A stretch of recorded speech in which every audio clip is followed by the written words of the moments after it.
Olha, lembra da prisão do homem mais procurado pela polícia de Pernambuco? Foi na semana passada, num prédio de luxo em João Pessoa. Segundo a Polícia Civil, ele seria o líder de uma facção criminosa que estava se instalando em Olinda e até outras cidades também do litoral norte pernambucano. E esse grupo seria rival do grupo criminoso que atua no litoral sul aqui do estado. Os detalhes com o nosso repórter Jetson Pontes. Coloca na tela de Cidade. Gernan, olha o nome dessa operação, Operação Manda-Chuva. Esse nome já diz tudo. O alvo, um homem de 40 anos conhecido como Léo do Maruim. Ele foi preso em um edifício de luxo da Paraíba e trazido aqui para o estado de Pernambuco pelo Grupo de Operações Especiais da Polícia Civil de Pernambuco. Um forte esquema de segurança foi montado para o transporte desse homem. Hoje a Polícia Civil deu detalhes a respeito da atuação dele aqui no estado. Ele era conhecido, ele era considerado como alvo número 1 aqui da Secretaria de Defesa Social.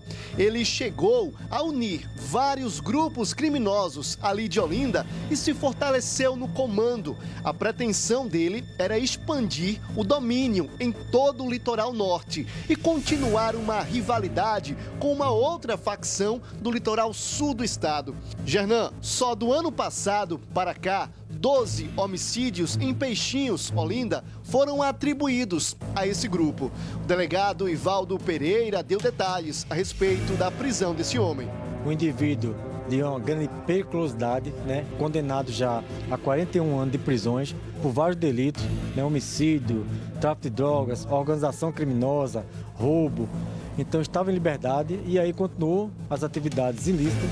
Atualmente possuía 3 mandados de prisões, mandados decorrentes de investigações em relação ao crime organizado e a 2 homicídios. Então, atuando como mandante, já que ele estava atualmente ocupando um cargo, um status de liderança de uma organização criminosa pernambucana, mas vinculada à organização paulista. Era o grande representante dessa organização paulista aqui em Pernambuco. Esse homem atuava numa facção ali em Olinda, Paulista, também aqui no centro do Recife, e ele começou unindo pequenos grupos criminosos, foi isso? Observando o avanço no grupo rival, um grupo que atua no litoral sul, esse grupo vinha avançando aqui em Pernambuco, então ele uniu alguns pequenos grupos em Olinda, formou um grupo criminoso denominado Bonde da União, passou a liderança desse grupo através dos contatos que ele fez após passar pelo sistema penitenciário federal, contato com essa facção paulista. Ele virou grande representante desse grupo aqui em Pernambuco, então alcançava o estado de liderança. Esse grupo começa a crescer, começa a ter adesão e aí ele avança. Nós registramos conflitos entre essas 2 facções em Escada, no Cabo de Santo Agostinho, aqui em Santa Amaro, e o resultado são vários homicídios. Só em Peixinho, para vocês terem uma ideia, são 12 homicídios registrados acerca desse conflito entre essas 2 facções criminosas. Então a prisão desse indivíduo representa realmente uma ação muito importante para a Polícia Civil, muito importante para a população pernambucana, que a gente retira da rua realmente uma liderança, um indivíduo muito perigoso, que tem um grande poder ali sobre vários indivíduos que estavam sob seu comando, e consegue jogar no sistema carcerário, e a gente espera trazer uma paz maior à sociedade pernambucana.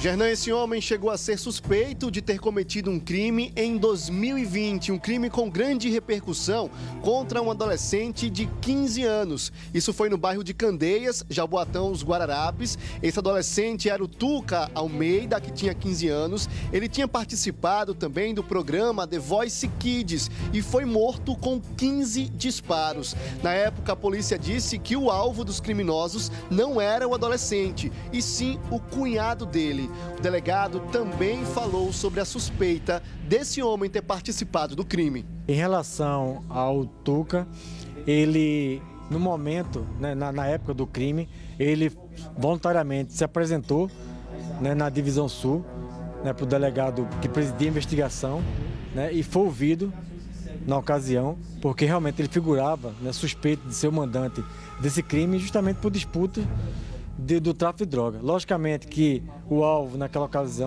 ocasião não era o menor, né, era um parente desse menor e que tinha, né, questões, que tinha uma desavença com o Léo. Então, por isso ele foi um dos suspeitos, né, e foi investigado por esse crime. Logicamente, a gente sabe que configurar o indivíduo ali, indiciá-lo como mandante do crime, há uma certa dificuldade, né, probatória, e, pelo que eu sei, ele não foi indiciado por esse crime. Outro crime de repercussão aconteceu em agosto do ano passado, na Avenida Conselheiro Aguiar, em Boa Viagem, zona sul do Recife, contra José Clóvis da Silva Filho, homem de 39 anos, conhecido como Claudinho da Bomba. Em relação à morte do Claudinho da Bomba, também foi decorrente essa suspeita de desavenças, né? Há uma suspeita de que o Claudinho da Bomba seria o autor de disparos numa tentativa de homicídio contra um gerente do tráfico de drogas do Léo, e a morte do Claudinho teria sido um revide, uma vingança. Então ele foi investigado, né? Está sendo investigado ainda por esse crime.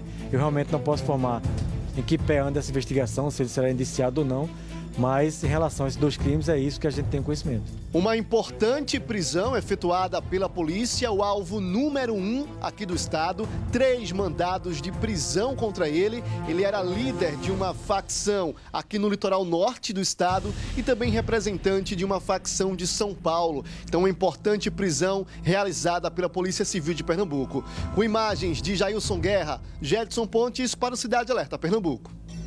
Ok, Jedson, é extremamente importante esse tipo de trabalho realizado pela Força Policial aqui no estado de Pernambuco. Era o número 1 aqui no estado de Pernambuco, o homem mais procurado. Foi encontrado em um apartamento de luxo, na orla, na cidade de João Pessoa, capital vizinha à nossa capital, vizinha ao nosso estado aqui de Pernambuco. Agora, quando eu digo que o sistema prisional hoje no país, eu digo de um modo geral, não é só uma realidade aqui de Pernambuco, não. É de todo o país de um modo geral. É uma verdadeira faculdade do crime. Você vê que ele vai para um presídio federal, quando sai do presídio federal com os contatos, network. Fez um network do crime. Aí ele faz contatos com outros criminosos extremamente perigosos, porque para estar em um presídio federal é uma pessoa de altíssima periculosidade. E ele fazendo os contatos, não, agora eu vou montar uma facção criminosa para combater a outra facção concorrente à minha. E aí ele tem todo o suporte e logística de criminosos de facções extremamente conhecidas ali no Sudeste, na área de Rio e São Paulo. É uma verdadeira faculdade do crime, pode ter a certeza absoluta. E quando você compra droga, você está colaborando com tudo isso. Repare, é uma guerra que existe entre eles. Só que nessa guerra, não é cobra engolindo cobra, não. Não é que uma facção está matando o outro de outra facção. É que pessoas inocentes acabam perdendo a vida também. O que é pior. Repare o que aconteceu com o adolescente. Com o adolescente que participou de um reality show. Um cantor. Ele não seria alvo da ação criminosa, mas ele foi executado. Então, quando você compra a droga, você está fomentando tudo isso. Você está colaborando com essa violência também, que assola o nosso estado e que assola também o nosso país. E tudo isso relacionado ao tráfico de drogas. Tudo isso relacionado ao consumo de drogas. Acendeu um baseado, fumou a pedra de crack, cheirou o pó, está colaborando com tudo isso. A polícia faz a parte dela, mas a gente sabe que há uma fragilidade muito grande nas nossas leis para que pessoas assim, extremamente perigosas, continuem presas, continuem atrás das grades, pode ser condenada a 30, 40, 50, 100 anos de prisão. Daqui a pouco você menos espera, com 5 anos está na rua, aprontando, matando, traficando, cometendo tudo quanto é tipo de crime. Então essa fragilidade toda que tem no nosso Código Penal, de um modo geral, é que serve de combustível muito grande para a violência. A impunidade que acaba reinando aqui no nosso país. Um país sério se combate o tráfico de drogas porque sabe que, paralelo ao tráfico de drogas, muitos outros crimes são cometidos. Crime de roubo. Você foi assaltado. Você perdeu um aparelho celular, você teve seu carro assaltado. Muitas vezes, esses assaltantes, eles têm uma dívida muito grande na boca de fumo. E ele sabe que já está condenado à morte. Então ele está para o que der e vier. ele não vai deixar de pagar o traficante, porque ele sabe que será executado. O traficante não perdoa dívida nenhuma. E o que é que acontece? Ele vai sair, ele vai roubar, ele vai meter bronca. Hoje, nós estamos com medo, que moramos aqui na região metropolitana, que moramos no estado de Pernambuco, devido à grande violência. Você pode morar num apartamento de luxo, num condomínio fechado, mas você vai na rua, você vai na padaria, você vai no supermercado. Infelizmente, é vítima dessa violência. E quase tudo isso, eu não digo na sua totalidade, mas 90% desses crimes estão todos relacionados ao tráfico de drogas. Essa é a realidade. Famílias destruídas, mães que perderam seus filhos, começa fumando uma maconha, vai para um crack, vai para uma cocaína, daqui a pouco começa a roubar, furtar dentro de casa e daqui a pouco está fazendo isso na rua.